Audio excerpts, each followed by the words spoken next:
Morning friends, class 11th के छात्रों का यूट्यूब चैनल पे स्वागत है। आज हमारा लेसन होगा the ailing planet, the green movement's role. ये आपकी बुक हॉर्नबिल का लेसन है। The ailing planet, planet means ग्रह, एलिंग बीमार, बीमार कह सकते हैं, दुखी कह सकते हैं, दुखी ग्रह, बीमार ग्रह। आगे लिखा हुआ है द ग्रीन मूवमेंट्स रोल, हरित आंदोलन की भूमिका। बीमार ग्रह, दुखी ग्रह और हरित आंदोलन की भूमिका। नानी पालखीवाला राइटर हैं हमारे।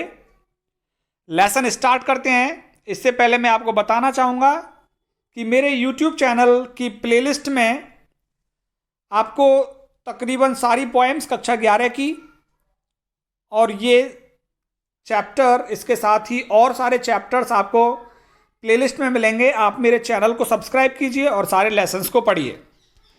चलिए स्टार्ट करते हैं। The following article was written by Nani Palkhivala and published in Indian Express on 24 November 1994। The following article, नीचे दिया हुआ लेख, वॉज रिटन, लिखा गया था, बाय नानी पालखीवाला, नानी पालखीवाला के द्वारा, एंड पब्लिश्ड, और इसे प्रकाशित किया था, in the Indian Express, Indian Express newspaper में, ऑन 24 नवंबर 1994, 24 नवंबर 1994 को इसको प्रकाशित किया था। The issue that he raised regarding the declining health of the earth continue to have relevance. The issues, वो मुद्दे, दैट ही रेज्ड, जो उसने इस लेख में उठाए हैं, regarding the declining health of the earth, पृथ्वी के गिरते हुए स्वास्थ्य के बारे में, पृथ्वी के गिरते हुए स्वास्थ्य के बारे में जो मुद्दे पालखीवाला ने उठाए हैं, कंटिन्यू टू हैव रेलेवेंस, निरंतर रूप से आज भी रेलेवेंस है, आज भी प्रासंगिक है वो मुद्दे जिन मुद्दों की नानी पालखीवाला ने चर्चा की है। One can not recall any movement in world history which has gripped the imagination of entire human race so completely and so rapidly as the green movement which started nearly 25 years ago. One cannot recall, कोई भी याद नहीं कर सकता, any movement, किसी भी आंदोलन को, in world history, विश्व इतिहास के किसी भी आंदोलन को कोई याद नहीं कर सकता, which has gripped, जिस आंदोलन ने पकड़ा हो, the imagination of the entire human race, संपूर्ण मानव जाति के विचारों को, ये संपूर्ण मानव जाति की कल्पना को जिस आंदोलन ने पकड़ा हो, ऐसा आंदोलन को कोई याद नहीं कर सकता। सो कंप्लीटली, पूरी तरह से पकड़ा था, एंड सो रैपिडली, और बहुत तेजी से मानव मस्तिष्क को और मानव की कल्पनाओं को, मानव के विचारों को बहुत तेजी से और पूरी तरह से पकड़ा था, एज द ग्रीन मूवमेंट, जैसा कि हरित आंदोलन ने किया था। कि हरित आंदोलन एक ऐसा आंदोलन था जिसने मानव जाति की कल्पना और विचारों को पूरी तरीके से और तेजी से पकड़ा था। अन्य कोई ऐसा आंदोलन आप याद नहीं कर सकते जिस तरह से मानव के विचारों और कल्पनाओं को पूरी तरह से पकड़ा गया हो। विच स्टार्टेड, और ये आंदोलन शुरू हुआ था नियरली 25 ईयर्स अगो, लगभग 25 वर्ष पहले ये आंदोलन शुरू हुआ जिसने मानव जाति की कल्पना और विचारों को पूरे तरीके से पकड़ा था। In 1972, the world's first nation-wide Green Party was founded in New Zealand. 1972 में विश्व की पहली राष्ट्रीय हरित पार्टी was founded, स्थापित की गई थी, in न्यूजीलैंड, न्यूजीलैंड में। तो विश्व की पहली हरित पार्टी न्यूजीलैंड में स्थापित हुई थी। Since then, तभी से the movement has not looked back, इस आंदोलन ने पीछे मुड़ करके नहीं देखा है। हरित आंदोलन आगे बढ़ता ही गया है। We have shifted one hopes irrevocably from the mechanic view to a holistic and ecological view of the world. We have shifted, हमने परिवर्तन किया है। वन होप्स, ऐसी एक उम्मीद कर सकता है एक व्यक्ति, इरिवोकेबली, पूर्ण रूप से, हमने पूर्ण रूप से अपने आप को परिवर्तित किया है, फ्रॉम द मैकेनिस्टिक व्यू, एक यांत्रिक सोच से, यांत्रिक सोच में हम बदलाव लाए हैं और उसको बदलाव किधर लेके गया है हमको, टू अ हॉलिस्टिक, समग्रता की ओर, and ecological view of the world, और इस संसार के लिए जो इकोलॉजिकल व्यू है, जैविक, जीव, प्रकृति और मनुष्य के आपसी संबंध हैं, उन विचारों की तरफ हमारी सोच गई है। तो हमने परिवर्तन किया है मैकेनिस्टिक व्यू, यांत्रिक सोच से समग्र रूप से जीव, प्रकृति और मनुष्य। अब हम इसके ऊपर सोचने लगे हैं। पहले हम सिर्फ मनुष्य के बारे में सोचते थे, अभी हम जीव, प्रकृति और मनुष्य, इकोलॉजिकल रूप से हम सोचने लगे हैं। इट इज अ शिफ्ट, ये एक बदलाव है इन ह्यूमन परसेप्शंस, मनुष्य के ज्ञान में बदलाव आया है एज रेवोल्यूशनरी, और ये उतना ही क्रांतिकारी बदलाव है एज दैट इंट्रोड्यूस्ड, ये उसी विचार की भांति जिसको शुरू किया था बाय कॉपरनिकस ने जो विचार दिया और जिससे मनुष्य की क्रांतिकारी बदलाव आया ज्ञान में, उसी प्रकार से ये जो मनुष्य का परिवर्तन है कि वो इकोलॉजिकल व्यू हो गया है उसका, प्रकृति, जानवरों के प्रति उसका विचार हो गया है, ये भी बड़ा क्रांतिकारी है। As that introduced by Copernicus who taught mankind, जिसने मनुष्य को, मानवता को पढ़ाया था, जिसने मानवता को पढ़ाया,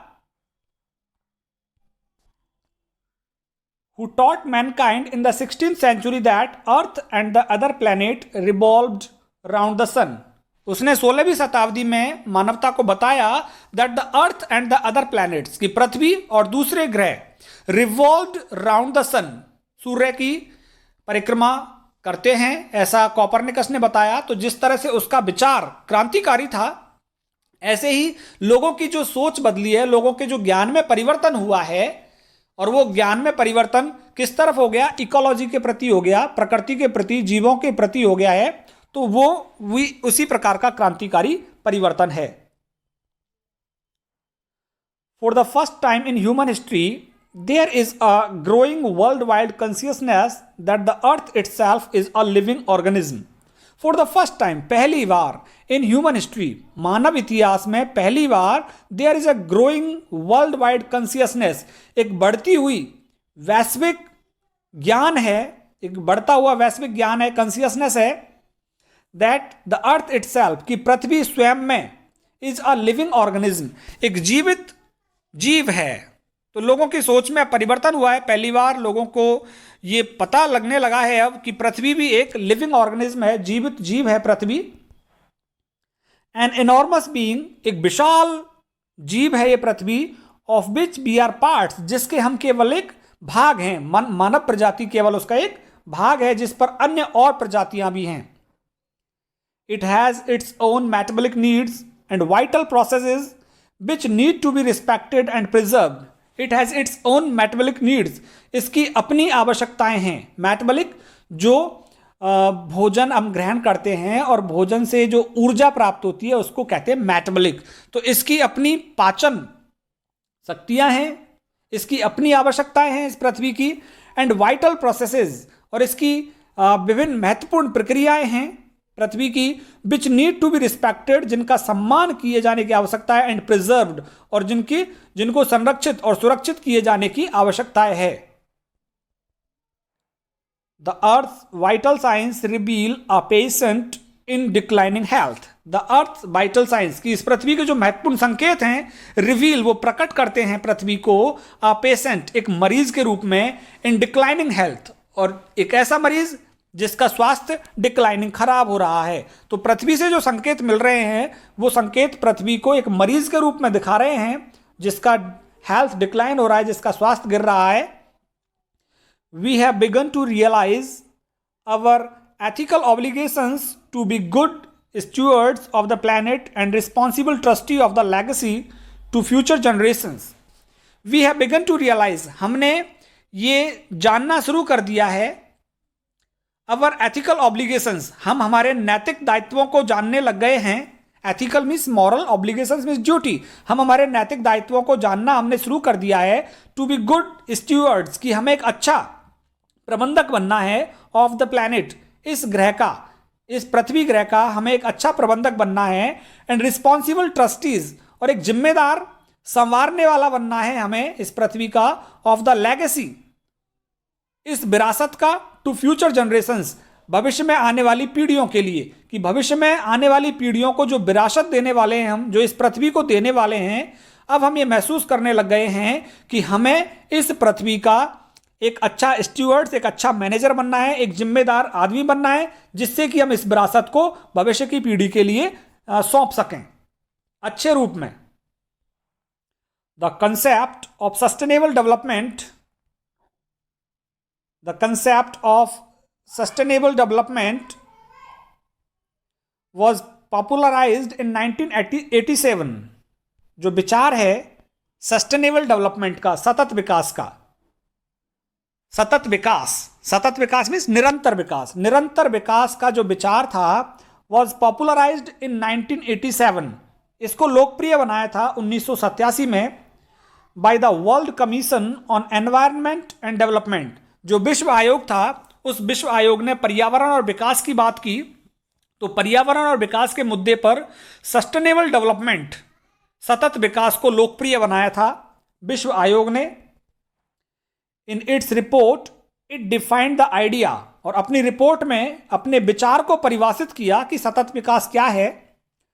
development that meets the need of the present, सतत विकास एक ऐसा विकास है दैट मीट्स, जो पूरा करे, the needs of the present, वर्तमान पीढ़ी की आवश्यकताओं को, विदाउट कंप्रोमाइजिंग, बिना हानि पहुंचाए हुए, the ability of future generations to meet their needs, कि जो भविष्य वाली पीढ़ियां हैं उनके सामर्थ्य की आवश्यकताओं को हानि पहुंचाए हुए बिना वर्तमान पीढ़ी को अपनी आवश्यकताओं का पूरा करना है।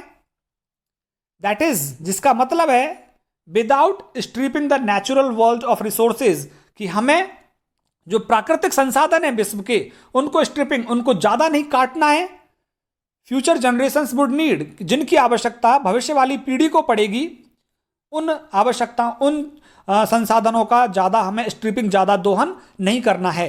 तो सस्टेनेबल डेवलपमेंट की एक परिभाषा हो गई कि ऐसा विकास जो वर्तमान पीढ़ी की आवश्यकताओं को पूरा करे, बिना क्षति पहुंचाए हुए भविष्य की पीढ़ी की आवश्यकताओं को, कि भविष्य की पीढ़ी की आवश्यकताएं भी पूरी हो और हम हमारी आवश्यकताओं को भी पूरा करें, ज़्यादा से ज़्यादा हम प्राकृतिक संसाधनों का दोहन नहीं करें। तो यही है सस्टेनेबल डेवलपमेंट, कि स्वयं की आवश्यकताएं पूरी हो जाएं और आने वाली पीढ़ी के लिए वो सुरक्षित रहें, और वो भी उसी प्रकार से जिस तरह से हम इस पृथ्वी के संसाधन का आनंद ले रहे हैं, आने वाली पीढ़ियां भी उसी तरह से पृथ्वी के संसाधनों का आनंद लें। In the zoo of Lusaka, zoo at Lusaka, Zambia के लुसाका शहर के एक चिड़ियाघर में, there is a cage where the notice reads, एक पिंजरा लगा हुआ है और उस पिंजरे पर कुछ लिखा हुआ है, और वो क्या लिख रहा है देखिए, the world's most dangerous animal, संसार का सबसे खतरनाक प्राणी। एक पिंजरा है और उस पिंजरे पर लिखा हुआ है संसार का सबसे खतरनाक प्राणी। Inside the cage there is no animal but a mirror where you see yourself, अंदर पिंजरे में कुछ भी नहीं है, कोई जानवर नहीं है वहां पे, बट अ मिरर, एक दर्पण रखा हुआ है, where you see yourself, जहां तुम अपने आप को देखते हो उस दर्पण में जाकर। Thanks to the efforts of a number of agencies in different countries, विभिन्न देशों में बहुत सारी संस्थाओं के प्रयासों के लिए धन्यवाद। A new awareness has now downed upon the most dangerous animal in the world, कि इन संस्थाओं ने नई ज्ञान पहुंचा दिया है, हैज नाउ डाउन्ड, एक नए ज्ञान का शुभारंभ कर दिया है, upon the most dangerous animal, और वो ज्ञान किसके बारे में, खतरनाक जानवर के बारे में, इन द वर्ल्ड, कि संसार के खतरनाक जानवर के बारे में नया ज्ञान प्रदान कर दिया गया है। और वो संसार का खतरनाक जानवर कौन है, मनुष्य, क्योंकि लुसाका में क्या रखा हुआ है, दर्पण पिंजरे में, और वहां व्यक्ति अपने आप को देखता है। He has realised the wisdom of shifting from a system based on domination to one based on partnership. He has realised, मनुष्य ने यह महसूस कर लिया है, मनुष्य ये जान गया है, द विजडम ऑफ शिफ्टिंग, उसने अपनी सोच में परिवर्तन किया है, from a system based on domination to one, कि एक पर आधारित व्यवस्था का जो एक पर आधारित, एक के प्रभुत्व पर आधारित, डोमिनेशन मीन्स प्रभुत्व, एक के प्रभुत्व पर आधारित व्यवस्था की बजाय बेस्ड ऑन पार्टनरशिप, सहभागिता के व्यवस्था को अपना लिया है मनुष्य ने, पार्टनरशिप की व्यवस्था को अपना लिया है बजाय सिंगल पर्सन के व्यवस्था के। Scientists have catalogued about 1.4 million living species with which Mankind shares the earth. वैज्ञानिकों ने कैटलॉग सूची बनाई है about 1.4 million, 1.4 million living species जीवित प्रजातियों की। 1.1 मिलियन में 10 लाख होता है, तो 14 लाख जीवित प्रजातियों की वैज्ञानिकों ने सूची बनाई है with which Mankind shares the earth, जिनके साथ साथ मानवता इस पृथ्वी पर रहती है। तो मानव जिन प्रजातियों के साथ रहता है, तो वैज्ञानिकों ने बताया है तो 14 लाख तकरीबन प्रजातियां हैं जिनके साथ मनुष्य इस पृथ्वी पर रहता है। Estimates vary widely as regards the still uncatalogued living species. Estimates जो मूल्यांकन है वेरी, वो भिन्नता लाते हैं, वाइडली विस्तृत रूप से, as regards the still uncatalogued living species जो अभी भी संबंधित है उन जीवित प्रजातियों से जो अनकैटलॉग्ड हैं, जिनकी अभी सूची नहीं बन पाई है। तो मूल्यांकन भिन्नता लाते हैं विस्तृत रूप से उन जीवित प्रजातियों के संबंध में जिनकी अभी भी सूची नहीं बन पाई है। Biologist reckon that about 3 to 100 million other living species still languish unnamed in ignominious darkness. Biologist reckons, जो जीव विज्ञानी हैं वो गणना करते हैं that about 3 to 100 million, कि 3 से और सैकड़ों मिलियन अदर लिविंग स्पीसीज, दूसरी अन्य जीवित प्रजातियां स्टिल लैंग्वेज अननेम्ड, अभी भी दर्द के रूप में, अननेम्ड असूचीबद्ध हैं, इन इग्नोनिमस डार्कनेस, और वो पूर्ण रूप से अज्ञानता अंधेरे में है। इग्नोनिमस मीन्स अज्ञानता, और डार्कनेस अज्ञानता के अंधेरे में है कि 3 से लेकर सैकड़ों मिलियन जीवित प्रजातियां अभी भी अननेम्ड हैं, अभी भी सूचीबद्ध नहीं हो पाई हैं, जो इस पृथ्वी पर रह रही हैं। One of the early international commissions which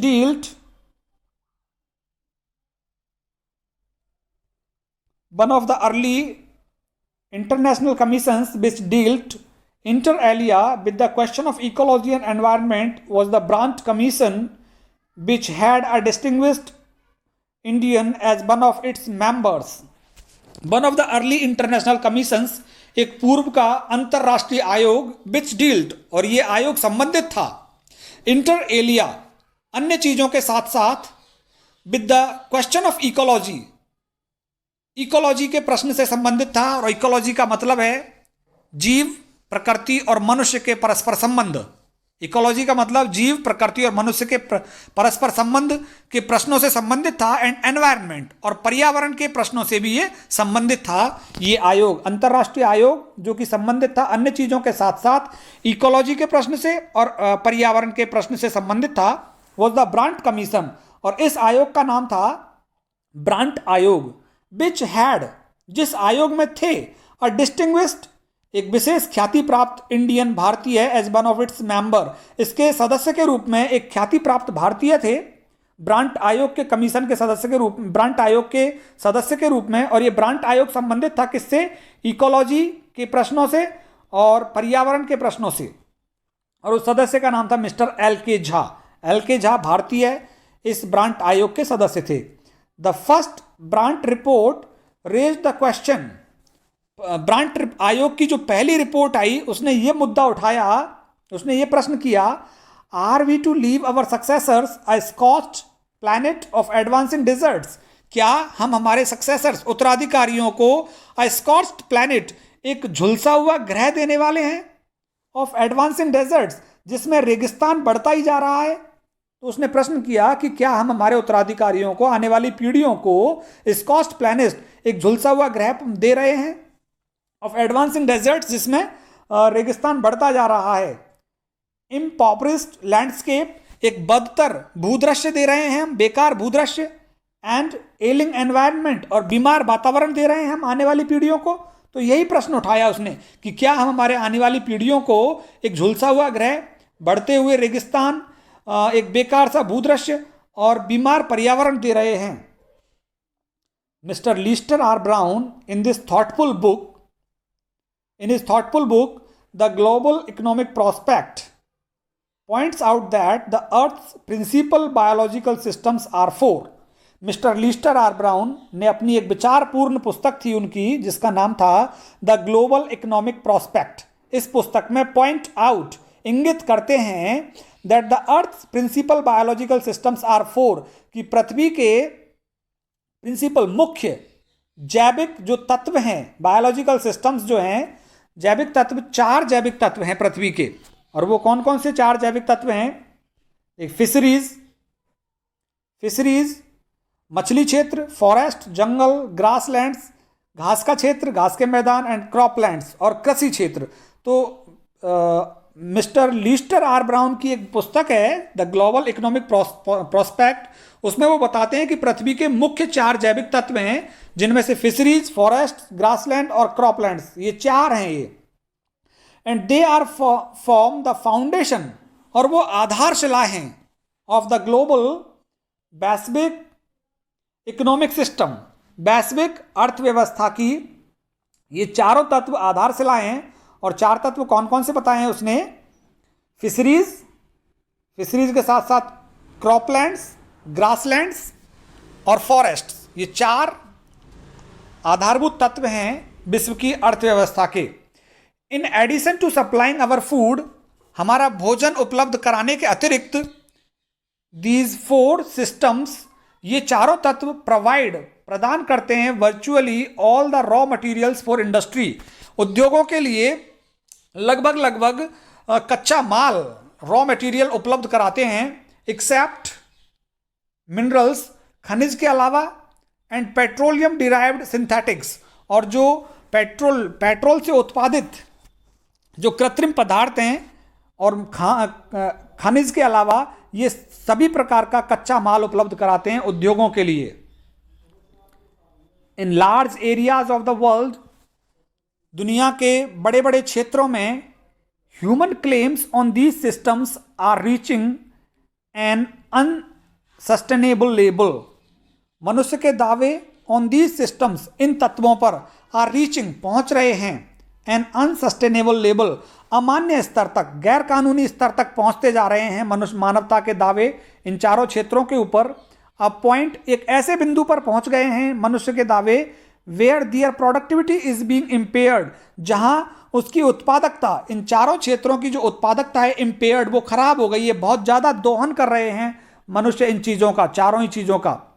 when this happens, जब ये लगातार होता है, जब इनका उत्पादकता बिगड़ती जाती है, तो क्या होगा? फिशरीज कोलैप्स, मछली क्षेत्र खत्म हो जाएगा, फॉरेस्ट डिसअपियर, जंगल गायब हो जाएंगे, grasslands are converted into baron wastelands, और जो घास के मैदान हैं वो बदल जाएंगे बंजर और निर्जर भूमि में बदल जाएंगे, एंड क्रॉपलैंड्स डिटीरियोरेट, और जो कृषि क्षेत्र है वो डिटीरियोरेट, वो बद से बदतर हो जाएगा, बेकार हो जाएगा कृषि क्षेत्र भी, यदि इसी प्रकार से दोहन चलता रहा.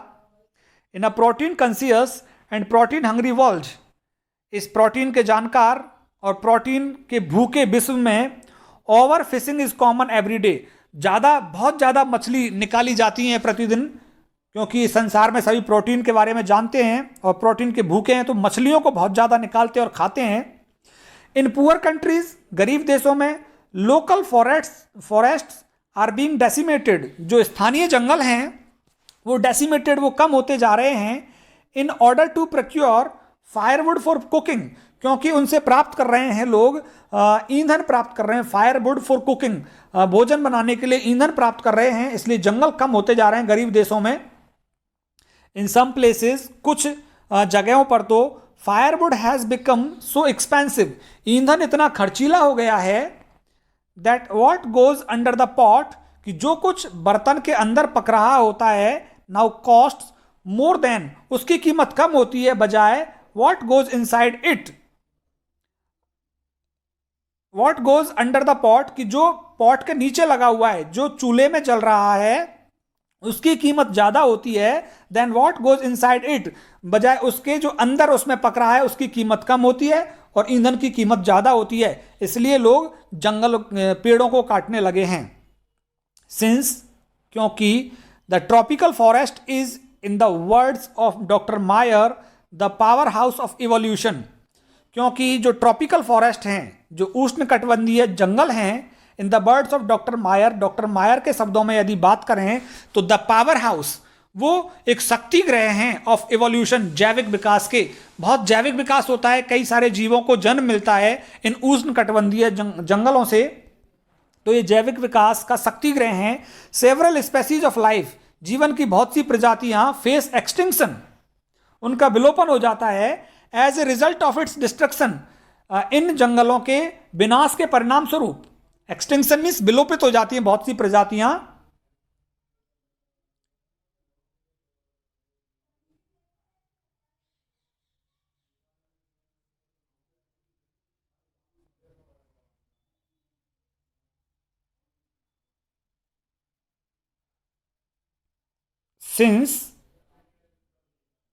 Since the tropical forest is, in the words of doctor Mayr के शब्दों में यदि बात करें हम, the powerhouse of evolution, जो ये उष्णकटिबंधीय जंगल हैं वो पावर हाउस हैं, शक्ति ग्रह हैं जैविक विकास के। Several species of life face extinction, बहुत सी प्रजातियों का विलोपन हो जाता है as a result of its destruction, इन जंगलों का जैसे जैसे डिस्ट्रक्शन होता है, विनाश होता है, तो बहुत सी प्रजातियां अपने आप ही विलुप्त हो जाती हैं। It has been well said that forest precede mankind, हम ये अच्छे तरीके से कह सकते हैं कि मानवता से पहले जंगल आते हैं, डेजर्ट्स फॉलो, और मानवता के बाद क्या हो जाता है, रेगिस्तान ही रेगिस्तान हो जाता है, क्योंकि मनुष्य जंगलों को काट देता है। The world's ancient patrimony of tropical forest is now eroding at the rate of 40 to 50 million acres a year. The world's ancient patrimony, इस विश्व का प्राचीन विरासत ऑफ ट्रॉपिकल फॉरेस्ट, उष्णकटिबंधीय जंगल के रूप में जो विश्व की प्राचीन विरासत है, इज नाउ इरोडिंग, वो समाप्त हो रही है eight the rate of 40 to 50 million acres a year. एक साल में 40 से 50 मिलियन एकड़ उष्णकटिबंधीय जंगल समाप्त होते जा रहे हैं। And the growing use of dungs for burning deprives the soil of an important natural fertiliser, और जो लगातार गोबर का उपयोग हो रहा है फॉर बर्निंग, जलाने के लिए, ये डिप्राइव्स, ये वंचित कर देता है द सॉइल, मिट्टी को, of an important natural fertiliser, एक महत्वपूर्ण जो उर्वरक है, प्राकृतिक उर्वरक, उससे वंचित कर देता है। गोबर को लोग जलाने के लिए काम में ले लेते हैं, तो उससे क्या है, प्राकृतिक उर्वरक खत्म हो जाता है और पृथ्वी वंचित रह जाती है इस प्राकृतिक उर्वरक से। The world bank estimates that a 5-fold increase in the rate of forest planting is needed. विश्व बैंक मूल्यांकन करके बताता है कि 5-fold, 5 गुना इंक्रीज, वृद्धि, 5 गुना वृद्धि in the rate of forest planting, जंगल रोपण की गति में 5 गुना वृद्धि की आवश्यकता है। टू कोप, सामना करने के लिए, with the expected fuel wood demand in the year 2000, कि सन 2000 में जितनी हमें डिमांड होगी ईंधन की, उसका सामना करने के लिए हमें आज ही 5 गुना पौधे, 5 गुना जंगल हमें लगाने होंगे। तो यहीं पर हम रुकते हैं, पार्ट सेकंड की हम शुरुआत करेंगे यहाँ से, जेम्स सैप से हम पार्ट सेकंड करेंगे। बने रहिए आप मेरे साथ, और मेरे YouTube चैनल को सब्सक्राइब कीजिए, दोस्तों को शेयर कीजिए, और बेल आइकन जरूर दबाइए, जिससे कि आपको नोटिफिकेशन मिलता रहे। बहुत बहुत धन्यवाद आप सभी का।